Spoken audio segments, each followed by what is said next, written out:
एक डेटा मैंने गूगल से निकाला कि आज इंडिया में 119 मिलियन से ज़्यादा क्रिप्टो ओनर्स हैं। तो मेरा सवाल ये है कि क्या ये डेटा सही है? दूसरी बात कि आज लोग इसको किस तरीके से देख रहे हैं और किस तरीके से देखना चाहिए?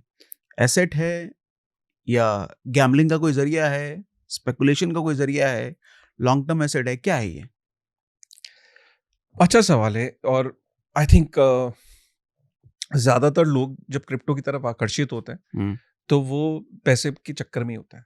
Let's be honest about it. कोई यहाँ पे इसलिए आकर्षित नहीं होता कि जी अच्छा टेक्नोलॉजी है, फ्यूचर है, इतनी तो समझ ही नहीं है ना। ज़्यादातर लोग इसीलिए आकर्षित होते हैं कि किसी दोस्त ने बोला भाई क्रिप्टो बहुत बढ़िया रिटर्न दे रहा है, आजा। हुँ, और या उसके ऑफिस में बातें हो रही होती हैं, उसको फोमो हो जाता है, या उसका दोस्त बोल देता है, या घर में भी बात हो रही होती है, और या टीवी पे ऐड देख लिया, या न्यूज़ आर्टिकल्स में जब वो बिटकॉइन $1,25,000 पे चला गया, हुँ, और किसी ने मीम कॉइन के अंदर मिलियंस में बना लिया। ऐसी ऐसी कुछ कहानियां आती हुँ, रहती है हुँ, इंटरनेट पे ना। हुँ, खासकर सोशल मीडिया में क्या ऐसी इंस्टाग्राम की रीलें बनती है, जानते हैं आप एक आदमी ने इतने बना लिए, इतने। हुँ, हुँ, तो वो आदमी आकर्षित हो जाता है, ज्यादातर हाँ, लोग इसलिए आते हुँ, हैं। एंड आई थिंक कुछ गलत भी नहीं है। कुछ क्या होता है कि ये भी एक तरीका है कंपनीज, मतलब उससे आप किसी एक्सचेंज से पूछो, बोलोगे तो कहेगा भाई हमें तो अच्छा लग रहा हुँ, है, लोग आ रहे हैं। बट एज एन एजुकेटर मुझे लगता है कि मुझे अच्छा नहीं लगता है, बट ये तरीका है। हुँ, ये वही तरीका है कि लोग स्टॉक्स में भी इसी चक्कर में बहुत आए कि यार ऑप्शंस में उसने बना लिए। हुँ, आपने देखा होगा हाँ, ऑप्शंस हाँ, की हाँ, वजह से लोग बहुत आए थे बहुत आए हैं। स्टॉक में। हुँ, वो एसआईपी के लिए नहीं आए थे, वो आए थे हुँ, कि भैया, और ऑप्शंस में ही बहुत लोग, हुँ, आपने पीछे देखा कि सीबी हुँ, ने बोला कि ऑप्शंस में कितने लोग। तो क्रिप्टो में भी आकर्षित होकर आते हैं पैसे कमाने। हुँ, ज्यादातर लोग आने के बाद हाथ जलाते हैं, हाथ जलाने के बाद कहते हैं यार हाथ जल गए। उसमें से कुछ लोग कभी नहीं आते वापस। ये मेरी एक्सचेंजेस के फाउंडर से बात होती हुँ, है, कहते हैं भाई कई लोग, जैसे अभी बेयर मार्केट आई अभी, हुँ, तो मेरी परसों चौथी बात हो रही थी एक से, मैंने कहा क्या चल क्या रहा है तुम्हारे एक्सचेंज में। कहता है इस टाइम पे होता क्या है, हम अपने डेटा देख रहे होते हैं कि कुछ लोग तो इस टाइम पे बहुत बाइंग कर रहे होते हैं, हुँ, अचानक बाइंग। तो कहता है एक्टिविटी बहुत होती है बेयर मार्केट में, हुँ, हुँ, बहुत आपको लग रहा है बेयर मार्केट में, but as um, an exchange हम देख रहे होते हैं। बट दुख इस बात का हो रहा होता है कि कुछ लोग तो समझदार, जिनकी समझ में आ गई, वो तो बाय कर रहे होते हैं। हुँ, बट कुछ लोग क्या कर रहे होते हैं कि सेल कर रहे होते हैं किसी भी दाम पे, हुँ, कि यार अभी इंडस्ट्री खत्म होने वाली है, रेट खत्म, बिटकॉइन खत्म, हुँ, ये हुँ, हुँ, खत्म, और वो कभी नहीं आते वापस। हुँ, कहता डॉर्मेंट हो जाते हैं अकाउंट, बंद हो जाते हैं, हुँ, वापस ही नहीं आते। फिर बुल मार्केट में कुछ अकाउंट एक्टिव होते हैं। So what I am just trying to give you perspective here कि लोग सिर्फ पैसे कमाने आते हैं, अंडरस्टैंडिंग होती नहीं है। हुँ, अगर मैं इसको इस तरीके से बोलता हूँ, जब मुझसे कोई ये सवाल पूछता है कि मैं क्रिप्टो में सोच रहा था प्लान आउट करने का, और बड़े सीनियर लोग पूछते हैं, पढ़े लिखे भी पूछते हैं, और कई ऐसे भैया बता दीजिए, जैसे हुँ, कभी सोसाइटी के गार्ड ने कभी वीडियो देख लिया। मुझे अभी रिसेंटली स्कूल के बाहर जो वैन चलाते हैं, तो उसने बोला कि भैया हम आपका वीडियो देखे, हम बताइए क्या है। तो एक ही चीज बोलता हूँ कि देखो, आपका एक ये एसेट क्लास है। अभी ये मत सोचो कि क्या है, उसमें जाओगे तो ये तो तुम कंफ्यूज हो जाओगे। इसको ऐसे देखो कि एक एसेट क्लास है, ठीक है। अगर वो क्या है एसेट क्लास, भाई एसेट क्लास क्या है कि तुम्हारी फाइनेंशियल प्लानिंग के अंदर एक छोटा सा हिस्सा ये ले सकता है, हुँ, ठीक है। अब तुमने कुछ चीजें गोल्ड में इन्वेस्ट किया है, लैंड में इन्वेस्ट किया है, रियल एस्टेट में किया है, फ्लैट में किया है, जमीन है, म्यूचुअल फंड है, यूलिप है, हेल्थ इंश्योरेंस है। ये सब तुम्हारा एक बास्केट है, तुम्हारे एक फ्यूचर प्लानिंग का, फाइनेंशियल प्लानिंग का। उसमें ये एक बास्केट ले सकती है तुम्हारी। अब ये कितना होना चाहिए तुम्हारी बास्केट में, ठीक है। अब तुम्हारी उम्र क्या है पहले ही बताओ, क्योंकि उम्र बहुत मैटर करती है कि आपको इसको अपनी बास्केट का पार्ट, इसको अपनी बास्केट का पार्ट बनाना है कि नहीं बनाना है। अब आ जाते हैं उम्र पे। थोड़ा सा मेरा इस पे बहुत फोकस रहता है, बहुत लोग इससे अग्री नहीं करते हैं, बट उम्र का बहुत बड़ा रोल रहता है। क्योंकि अगर आप 25 साल के हो तो आपके पास अभी पूरी लाइफ पड़ी है। अपनी बास्केट के जो आप इसको इंक्लूड करते हो इस एसेट क्लास को, तो इसका परसेंटेज आप ज्यादा रख सकते हो अपनी, क्योंकि समय है रिस्क समय लेने का। आपके पास हुँ, रिस्क लेने का। हुँ, तो you can go up to say 20%, 15%, ठीक है। हुँ, और अगर कोई व्यक्ति 50 साल से ऊपर है, ठीक है, तो उसको मैं कहता हूं कि भाई अगर तुम 40 से भी ऊपर, मैं तो 45 एक मेरा थ्रेश होल्ड है कि अगर इससे ऊपर हो तो सिर्फ बिटकॉइन। हुँ, अदरवाइज इसमें 1.5 मिलियन से 2 मिलियन टोकन हैं। आपको ये तो कह दिया मैंने बास्केट है, होता क्या है कि जब वो जैसे ही इसके अंदर आकर्षित होके आता है, वो हम्म, देखता ही तो इतना बड़ा अंबार यूनिवर्स। ये वही वाली बात हो गई कि जैसे आपको बोला म्यूचुअल फंड सही है, 3500 स्कीमें थी, अब ये नहीं बताया, हम्म, तो किसी ने आपको बोल दिया क्रिप्टो सही है। हम्म, अब वो आ गया, जैसे म्यूचुअल फंड में आ गया। हम्म, अब यहाँ के बोला काल है भैया, क्या करें, हम्म, 1.5 मिलियन, ओवरवेल्म। हम्म, फिर वो क्या करता है, अपने दोस्त से पूछता है, क्योंकि इसका एक्सपर्ट तो कोई है नहीं, हम्म, या तो वो इंस्टाग्राम पे देखता है, वो हम्म, इंस्टाग्राम पे जो बोल रहा है कि ये ले लो वो ले लो, भाई समझ लो कि वो नहीं लेना है। हम्म, आपको ये देखना है कि भाई इतनी बड़े विशाल उसमें आप डिसीजन नहीं ले सकते कि क्या लेना क्या नहीं, और सब 90% चीजें फेल ही होनी है। हम्म, आपको इसमें देखना है कि यार बिटकॉइन है, 15-16 साल से यार एग्जिस्ट करता है।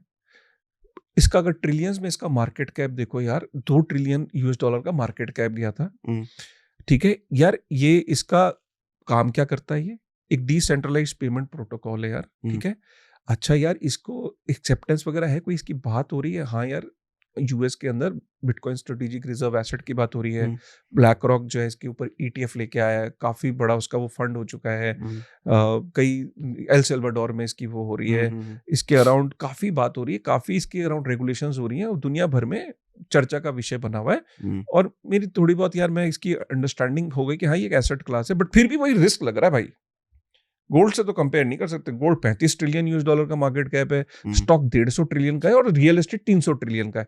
उसके सामने 1.5-2 ट्रिलियन कितना ही बड़ा है, हम्म, फिर भी 2 ट्रिलियन बहुत होता है। हम्म, मतलब अगर हम अपने देश की जीडीपी देखें, जीडीपी का आधा ठीक है, लगभग। उसका आधा यार, hmm, it is not a small number. Hmm, फिर भी रिस्की अगर आपको लगता है ना, तो तभी तो आपको कह रहे हैं कि एसेट क्लास में छोटा हिस्सा लेगा।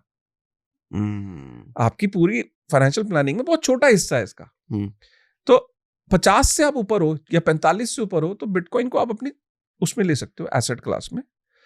कुछ लोग इसको 5% भी लेते हैं, कुछ हम्म, लोग इसको 10% एलोकेट करते हैं।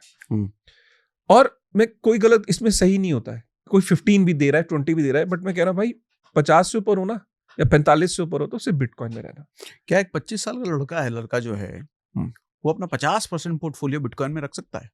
रख सकता है, रख सकता है, क्योंकि उसके पास एक रिस्क एपेटाइट है। हम्म, ठीक है, उसके पास समय है, मतलब रखने लायक है ये? रखने लायक है। ऐसा हम्म, ये कोई पॉन्जी स्कीम नहीं है। हम्म, ठीक है, उसके बारे में बात कर सकते हैं हम्म, कि क्यों ये अपनी स्ट्रेंथ कहाँ से ड्राइव करता है, उस पे हम, उसकी समझ होना जरूरी है, वो भी हम अगले उसमें डिस्कस कर लेंगे। हम्म, बट रख सकता है, क्योंकि उसके पास एक रिस्क एपेटाइट है। हम्म, ठीक है, और वो बिटकॉइन के, होता क्या है कि वो बिटकॉइन के नाम पे जब दूसरे कॉइन्स में वो कहता है कि यार ये तो स्लो मूव कर रहा है, हम्म, ये ग्रोथ तो यार थोड़ा औरों के मुकाबले कम देता है, इसको बेच के किसी और में चला जाऊं, बस वही गलती होती है। हम्म, प्रॉब्लम क्या होती है, लोग शुरुआत बिटकॉइन से ही करते हैं, हम्म, क्योंकि सबसे पहले बिटकॉइन ही समझ सुना होता है, आते हैं सबसे पहले बाय करते हैं, फिर कुछ देर बाद वो इंडस्ट्री में ऐसे दिमाग लगाते हैं, और कौन है इसके अलावा? ऐसे दिखते हैं। हम्म, बताने वाला तो यार थोड़ा कंजर्वेटिव बता रहा था, यहाँ तो लोग बहुत अच्छा पैसा बना रहे हैं, बस। हम्म, फंस गए। मैं लोगों को कहता हूं कितना समय है लाइफ में तुम्हारे पास, पढ़ते कितना हो, बोले बहुत कम है, मैं तो नौकरी में बहुत बिजी हूँ।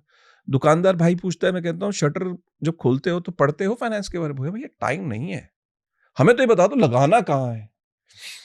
ज्यादातर लोग यही होते हैं। हम्म, तो मैं उनको ये कहता हूं कि आप आओ, इस एसेट क्लास में बीटीसी में एक्सपोजर लो, प्रेफरेबली थ्रू एसआईपी लो। हम्म, ठीक है, और जब आपने देखा कि 50% करेक्शन आएगी, थोड़ा एसआईपी का रेंज बढ़ा दो। अच्छा, बिटकॉइन एसआईपी को आप प्रेफर करते हो? SIP, SIP is the right, because इसमें करेक्शन अभी आपने देखा 52% करेक्शन आ गई कुछ ही दिन में। हाँ।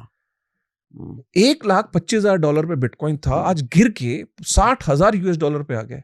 सोचिए अक्टूबर में 1,25,000 पे कोई चीज थी, नवंबर, दिसंबर, जनवरी, फरवरी तो शुरू हुआ ना, 90 दिन में कोई चीज 50% करेक्शन पे आ गई। तो अब यहीं पे वो बात आ जाती, किसी ने लोन लिया होगा, उसकी दिल की धक धक देखो जरा।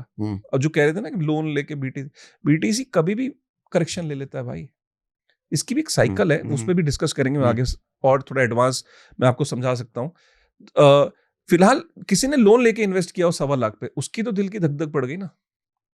लेकिन वही किसी ने अगर एसआईपी में लिया हो, तो वो 1.25 लाख पे, क्योंकि एसआईपी तो एक एक्चुअली में एक वंडर है। अगर आप देखो कंपाउंडिंग, कि आपने हर लेवल पे, कभी बड़े पे कभी छोटे पे, आपने एसआईपी नहीं रोकी। जिन लोगों ने अपनी स्टॉक्स में एसआईपी नहीं रोकी, जिन लोगों ने म्यूचुअल फंड में अपनी एसआईपी नहीं रोकी, आज आप उनसे पूछोगे, दे मेड वेल्थ। हाँ।